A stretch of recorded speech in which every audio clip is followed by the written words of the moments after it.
Zee 24 तास एक पाऊल पुढे।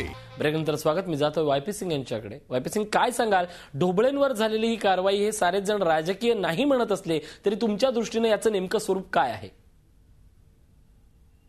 असं वाटते की हे वरून काहीतरी दबाव आला असेल म्हणून ही बदली झाली, कारण की महाराष्ट्रामध्ये government servants regulation of transfers act 2005 आहे।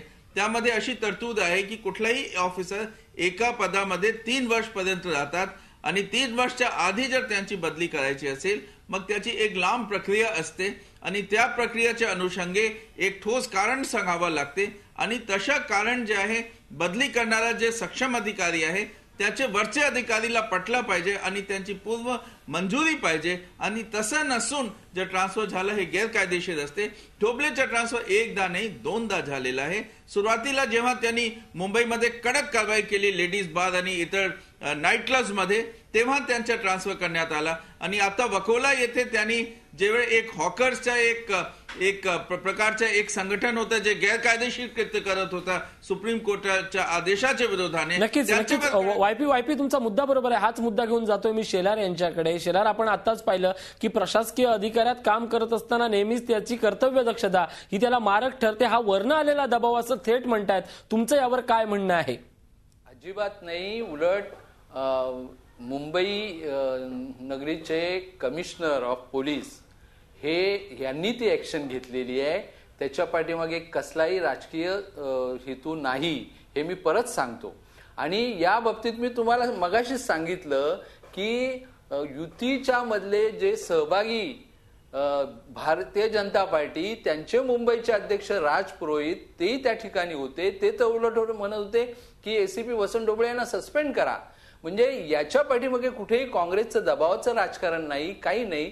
त्यावेळेला लोकप्रक्षोभ होत होता, तो थांबवण्यासाठी आणि कमिशनरनी हा निर्णय घेतलेला आहे आणि त्याच्या पाठीमागे स्पष्ट भूमिका आहे। फक्त विरोधकांनी काहीतरी त्यातून मिळतंय का, आपलं सरकारला कसं बदनाम करता येत आहे का, हा तो प्रकार चालवलेला दिसतोय। याच्या पाठीमागे स्पष्टपणे नक्कीच तुमचा मुद्दा मला समजला। हाच मुद्दा घेऊन मी परब यांच्याकडे जातो। परब, काय सांगाल स्पष्टपणे, हा सारा बदलीनामा जो चाललाय त्याच्या मागे नेमकं कारण काय आहे तुमच्या शब्दात? वोट बँक जपायचा ते प्रयत्न करतायत। माझं मत आहे सर्वसाधारण जनता, मी वोट बँक म्हणून बघत नाही, सर्वसाधारण जनतेला काय हवंय ते। आता हा एक विशिष्ट समाजाचे लोक जर ह्याचा जर मुद्दा करत असतील तर मग तो जो आरोप होतोय की त्यांच्यावरती वोट बँक जपण्याचा जो प्रयत्न करतायत तो नक्की तसाच आहे।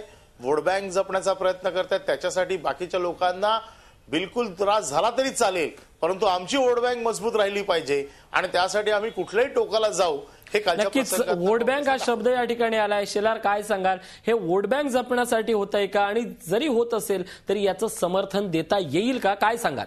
वोट बँक जपण्यापेक्षा सरकारला बदनाम करून पुढे काय आमची सत्ता येईल की काय आणि म्हणून खोटे नाटे आरोप सरकारवर करा, हा यांचा म्हणजे आपलं सरकार आणण्याचा खोटा यांचा प्रयत्न आहे आणि तो या माध्यमातून करण्याचा प्रयत्न आहे। परंतु जनता किंवा मतदार त्याचबरोबर कायदा या देशामध्ये आहे, त्यानुसारच हे सगळं चालेल आणि जनता पण सुज्ञ आहे ना। यांनी हा एवढा उहापोह कशासाठी केलाय मी तुम्हाला मगाशीच सांगितलं। म्हणजे तोडणार आहेत का भारतीय जनता पार्टीवरची युती, हे मला यांनी सांगावं ना राजकीय पद्धतीने। मग यांना जर केंद्रामध्ये त्याचप्रमाणे इथे देखील भाजपा लागते आणि नक्कीच मुळात ते शेलार सत्तेवर नाही आहेत, त्यामुळे ते केंद्रात किंवा असणं किंवा राज्यात काय असणं हा फरक या क्षणाला तरी महत्वाचा ठरत नाहीये। मी जातोय वायपी यांच्याकडे। वायपी, काय सांगाल, ढोबळेंच्या या प्रकरणात पुढे काय होईल, तुमचा अनुभव काय सांगतोय?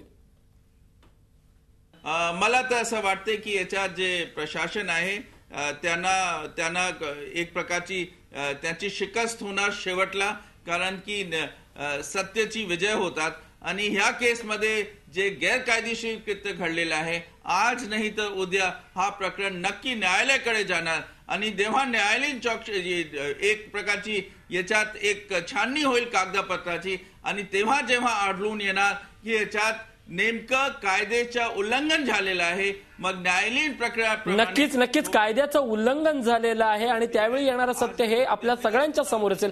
शेलार, माझा शेवटचा प्रश्न असेल, ही सगळी वस्तुस्थिती पाहता तुम्ही सरकारमध्ये आहात, या चांगल्या समाजासाठी चांगले कर्तबगार अधिकारी असणं आवश्यक आहे, जनतेचा हा मनातली भावना आहे. मग अशा वेळी जनतेच्या असलेल्या विकासासाठी एखाद्या अधिकाऱ्याने अशी कारवाई केली तर तुमचा सत्ताधारी म्हणून विरोध का आणि कशासाठी? अजिबात विरोध नाही चांगल्या कामगिरीला. एक मी सांगतो, मला YP सिंग साहेबांची कमाल वाटते की हे IPS अधिकारी होते, हे बाकीचे सगळे अधिकारी खराब आणि थोडेसे हाताच्या बोटावर तेवढे चांगले, अशा पद्धतीने त्यांची जी भूमिका असते ती अतिशय बरोबर वाटत नाही मला, चुकीची आहे. की या समाजामध्ये चांगले लोकही जास्त असतात आणि तशा पद्धतीने येईल ना. आणि आमचं कुठे काय, त्यांचं म्हणणं आहे ना की सत्य बाहेर येईल, सत्य बाहेर यावं म्हणून चौकशी लावली. नक्कीच शेलार साहेब, या निमित्ताने एकतरी गोष्ट ही महत्वाची निर्माण झालेली आहे की सत्य बाहेर येण्यासाठी जेवढी आमची धडपड आहे तेवढीच तुमची धडपड आहे, तेवढीच साऱ्या राजकीय पक्षाची धडपड आहे. आणि लोकांची भावना तरी शेवटी काय असतं, प्रत्येक प्रकरणातलं सत्य हे शेवटच्या तळापर्यंत जावं, जनतेपर्यंत जावं, यासाठीच होता हा सारा अट्टहास. मी सर्व मान्यवरांचे या ठिकाणी आभार मानतो. आजच्या प्राईम वॉच मध्ये इथंच थांबूयात. ताज्या बातम्यांसाठी पाहत राहा झी 24 तास, एक पाऊल पुढे.